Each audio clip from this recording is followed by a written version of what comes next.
Hello student, welcome to my YouTube channel. Students, इस video में हम लोग बात करेंगे capacitance of isolated spherical conductor. It is a very important topic. Hindi माध्यम के छात्र इसको विलगित गोलीय चालक की धारिता कहेंगे। ये बोर्ड में आने वाला बहुत ही महत्वपूर्ण टॉपिक है स्टूडेंट्स। इसका तात्पर्य यह है कि ये एक चालक है जिसका आकृति और आकार स्फेरिकल शेप है, अर्थात गोला है। ठीक है। अब ये कंडक्टर है, इस अपने ऊपर ये कितनी अमाउंट में चार्ज कैरी कर सकता है। इससे पिछली वीडियो को जरूर देखिएगा, उसमें मैंने आपको धारिता यानी कि कैपेसिटेंस के बारे में बताया था। एक बार फिर बता रहा हूं कि कोई भी कंडक्टर कितनी कैपेसिटी से मैक्सिमम एबिलिटी पर चार्ज को रख सकता है। तो maximum ability of carrying charge on its surface is called capacitance. ये मैंने आपको लास्ट वीडियो में बताया था।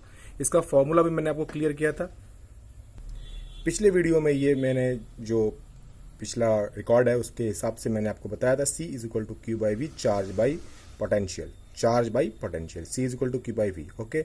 और ये कंडक्टर कितना मैक्सिमम चार्ज अपने ऊपर संग्रहित कर सकता है, स्टोर कर सकता है। ठीक है, that's ability is called capacitance. Okay, तो ये आपको बेसिक पिछले वीडियो में पता है। और अब इस वीडियो में हम लोग इस गोलीय चालक यानी कि इस स्फेरिकल कंडक्टर की हम लोग कैपेसिटीज निकालेंगे।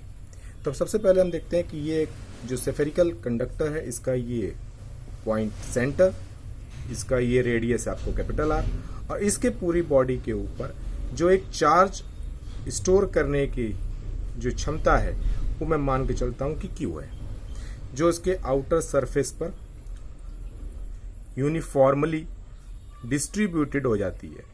तो ये एक बेसिक नॉलेज आपको होगी कि जब चार्ज किसी स्फेरिकल कंडक्टर को दिया जाता है तो उसके फुल्ली सरफेस पर इक्विलिब्रियम का मतलब होता है एक समान रूप से डिस्ट्रीब्यूट हो जाता है। तो that charge is Q. Charge Q के आने पर आपको पता है कि पोटेंशियल इंक्रीमेंट वी होता है। ओके, लास्ट वीडियो में मैंने इसको भी क्लियर किया था कि चार्ज क्यू सरफेस पर आया और वोल्टेज वी कैरी हो गया। Okay, Q proportional V. तो यहां तक आपको पता है। सो स्टूडेंट, तो ये लाइन यहाँ लिखा जा चुका है कि इस पूरे कंडक्टर को चार्ज क्यू दिया गया जो डिस्ट्रीब्यूट हो गया इस कंडक्टर पर, और उस अकॉर्डिंग इसका पोटेंशियल यानी कि इसका विभव, जिसको हिंदी में हम लोग विभव कहते हैं, पोटेंशियल यानी कि वोल्टेज, वो आपका डेवलप हो गया V according to this charge. Okay, तो दोबारा बता रहा हूं मैं, इस पूरे स्फेरिकल कंडक्टर पर क्यू चार्ज दिया, देन इसका वोल्टेज वी हो गया, मतलब इसका पोटेंशियल विभव कितना कैरी हो गया, वी। ओके, तो इस कंडक्टर को अब मैं मान के चलता हूं कि किसी मीडिया में रखा गया होगा जिसका डाइलेक्ट्रिक कांस्टेंट के है। ओके, आपको पता है कि एयर भी हो सकता है, वैक्यूम भी हो सकता है। तो ऐसे कंडीशंस में एयर और वैक्यूम में हमने के इज इक्वल टू 1 लेते हैं, लेकिन मैं मान के चलता हूं कोई अदर मीडिया इसमें इन्वॉल्व है। ओके, तो इसके अकॉर्डिंग इस कंडक्टर को ऐसे जगह प्लेस किया गया जिसका मीडिया का जो डाइलेक्ट्रिक कांस्टेंट है दैट इज के। ओके, लेकिन आपको पता है कि एयर होता तो के इज इक्वल टू 1, वैक्यूम होता तो के इज इक्वल टू 1। ओके, चलिए अब हमें निकालना क्या है, यहां देखिए पढ़ लीजिए, कैपेसिटेंस यानी कि धारिता। तो कैपेसिटेंस और धारिता का जो बेसिक फॉर्मूला इससे पिछले वीडियो में बताया था मैंने, वो क्या है बोलिए आप लोग। That is student, capacitance is equal to charge by potential. इसको हिंदी में कैसे लिखेंगे, वैद्युत धारिता बराबर में आवेश बटा विभव। तो ये इंग्लिश मीडियम वाले और हिंदी मीडियम दोनों ही के समझ के हिसाब से मैंने लिखा हुआ है।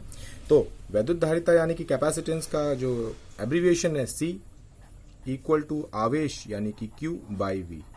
ओके स्टूडेंट, अब आप ये देखिए कि कैलकुलेट करना है C, और C डिपेंड किस पे करता है, हमारा V पर। ओके, यानी कि कैपेसिटेंस डिपेंडिंग ऑन पोटेंशियल, धारिता डिपेंड करता है हमारे वैद्युत विभव पर। तो हम सबसे पहले वैद्युत विभव कैलकुलेट कर लेंगे, यानी कि इस वैद्युत विभव को हम पहले कैलकुलेट करेंगे। So C is equal to Q by V। Now we are going to calculate V first of all. तो आप लोग को पुराने वीडियो से पता है कि इस चार्ज की वजह से जो पोटेंशियल डेवलप होता है उसका फॉर्मूला है V is equal to 1/4 pi epsilon 0 K is dielectric constant and Q by R। Number 2, so it is the formula of V for potential. Now putting this potential in equation first. So student, put this V in the formula of C. We get C is equal to Q by and v का formula ये पूरा लिख लीजिए आप। तो that is 1/4 pi epsilon 0k q by r। अब आप एक चीज नोटिस करेंगे कि इस जगह पर क्या कैंसिल हो रहा है, दैट चार्ज टू चार्ज, और ये ऊपर पलट के इस तरीके से हो जाएगा 4 pi epsilon 0k into r। तो c की वैल्यू क्या आ रही है student, 4 pi epsilon 0k into r। So finally we get c 4 pi epsilon 0k into r। तो it is the final essential required formula for capacitance of isolated spherical conductor, या हिंदी में विलगित गोली चालक की धारिता का जो सूत्र है वो C is equal to 4 pi epsilon 0k into r है। ओके, C धारिता और R आपका इस गोले की त्रिज्या है। ओके, नाउ स्टूडेंट ये C is equal to 4 pi epsilon 0k into r, ये K आपको डाइलेक्ट्रिक कांस्टेंट शो करता है इफ अगर मीडिया इसके चारों तरफ एयर होता या वैक्यूम होता। तो यहां लिख रहा हूं फॉर वैक्यूम, या फिर हिंदी में जानते हैं हिंदी के माध्यम के छात्र निर्वात के लिए। तो निर्वात के लिए K की वैल्यू आप सभी लोग जानते हैं कितनी होती है, 1। तो इस कंडीशन में C को हम लोग C नॉट से शो कर लेंगे, और फॉर्मूले में 4 पाई एप्सिलॉन 0 K मत लिखना क्योंकि K की वैल्यू 1 हो चुकी है, वी गेट R। ओके, तो C is not is equal to 4 pi epsilon 0 into R। तो ये फॉर्मूला आपको तब यूज करना है जब कोई मीडिया इन्वॉल्व हो, मतलब वैक्यूम के अलावा। और ये यहाँ पे K नहीं है इसके अंदर क्योंकि K 1 हो चुका है, क्योंकि आपने इसके चारों तरफ मीडिया में क्या लिया, वैक्यूम लिया हुआ है। आप इस वाले रिजल्ट को इस वाले रिजल्ट से डिवाइड कर लो। ओके, तो जब आप इसको डिवाइड करेंगे तो C by C not, okay, 4 cut गया, पाई कट गया, एप्सिलॉन भी कट गया, आपका R भी कट जाएगा, सिर्फ बचेगा क्या आपके पास, K। तो यहाँ पे इक्वल टू आएगा आपका K। So implies that C is equal to C not into K। ये एक आपका एडवांस एक्स्ट्रा कोई रिजल्ट आ गया। It is the relation between C and C not. C क्या है, कैपेसिटेंस, C0 क्या है, ये भी कैपेसिटेंस है लेकिन वैक्यूम के लिए, और ये क्या है, कैपेसिटेंस जब कोई मीडिया इन्वॉल्व है, और K is the dielectric constant. तो ओके स्टूडेंट, इसमें मैं आपको एक टारगेट देता हूं जो इस प्रकार है। फिलहाल मैं इसको एक बार रिव्यू करा दूं। आपने देखा कि कैपेसिटेंस निकाल रहे हैं आइसोलेटेड स्फेरिकल कंडक्टर, सो विलगित गोली चाल। अच्छा, इसमें एक क्वेश्चन उठ रहा होगा कि आइसोलेटेड और विलगित क्या है, मतलब कि इसके आसपास कोई दूसरा गोला नहीं है, ये सिंगल है, मैं सिंगल पार्ट R रेडियस का एक सिंगल गोला है, इसके आसपास कोई गोला नहीं है। नेक्स्ट वीडियो में ध्यान देना, विलगित गोली नहीं होगा, यानी आइसोलेटेड नहीं होगा, एक अदर गोला भी आ जाएगा। ओके, तो विलगित आइसोलेटेड का मतलब सिंगल स्फीयर है। ओके, तो इस तरह से कैपेसिटेंस मेरी कैलकुलेट होके आई है कितनी, C is equal to 4 pi epsilon 0k into R। तो C की वैल्यू डिपेंड किस पे करती है स्टूडेंट, R पर, यानी C is directly proportional to R। इसका मतलब रेडियस इसका जितना ज्यादा आप करेंगे C की वैल्यू बढ़ती चली जाएगी, यानी छोटा गोला होगा जिसकी त्रिज्या छोटी होगी, C वैल्यू कम होगा, R बढ़ाओगे मतलब रेडियस बढ़ाओगे, गोला बड़ा होगा तो C की वैल्यू भी बड़ी हो जाएगी। So C is directly proportional to R। Okay, radius increase करेगा, आपका कैपेसिटेंस भी इंक्रीज करेगा। घुमा के कह सकते हैं कि छोटा गोला अगर होगा तो कैपेसिटेंस कम होगा, बड़ा गोला होगा तो कैपेसिटेंस ज्यादा होगा।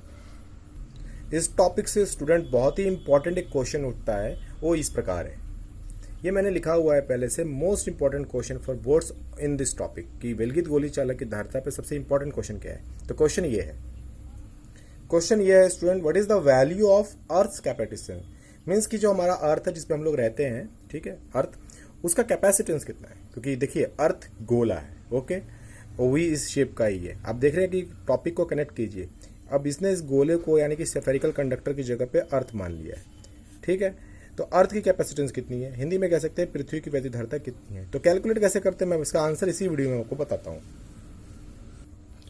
इसके लिए आपने जो फॉर्मूला भी कैलकुलेट किया था, C is equal to 4 pi epsilon 0k into A था, K इंटू R, सॉरी। अब आप ये भी जानते हो कि 4 पाई एप्सिलॉन 0k की वैल्यू हमेशा कितनी होती है, 1/9 into 10 to the power 9, clear है। और इंटू R क्या है, रेडियस ऑफ अर्थ।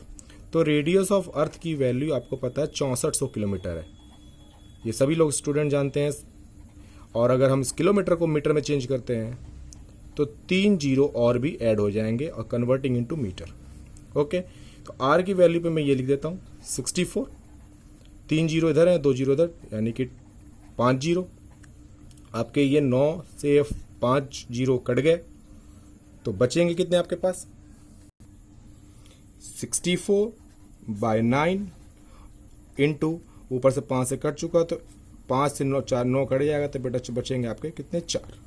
ओके, सो अगर आप 64 में 9 का डिवाइड करते हैं तो यू विल गेट 7.11 कर आप चेक कर लेना। ओके, और ये पावर भाग गया ऊपर तो हो गया 10 टू द पावर -4। और सी की जो वैल्यू होती है उसका यूनिट आपको पता है, मैंने पिछले वीडियो में बताया था फैरेड, F4 फैरेड। अगर आपने ये पॉइंट को हटाना है इस तरफ तो ये 4 का कितना हो जाएगा 6, क्योंकि 2 पॉइंट सरकेगा तो आपका आएगा 711 10 टू द पावर -6।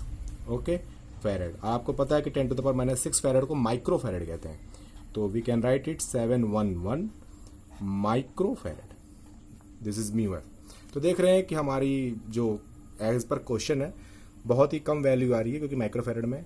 तो अर्थ की जो कैपेसिटेंस है या विद्युत धारिता है पृथ्वी की वो है 711 माइक्रो फैरेड अप्रॉक्स। इसको हम अप्रॉक्स कह सकते हैं, लगभग वैल्यू है ना हमारी ये। तो स्टूडेंट ये वीडियो बहुत ही इंपॉर्टेंट है आप लोग के लिए, इसको मन से देखिए, ध्यान से देखिए, कई बार प्रैक्टिस कीजिए और नेक्स्ट वीडियो को वेट कीजिए। नेक्स्ट वीडियो में मैं आपको आइसोलेटेड स्फेरिकल कंडक्टर नहीं यानी विलगित नहीं, एक स्फेरिकल सेल लेकर आऊंगा, कोश होगा जिसमें एक गोला बाहर होगा एक गोला भीतर। तो आप वेट कीजिए उस वीडियो का। थैंक यू वेरी मच, मिलते हैं नेक्स्ट वीडियो में।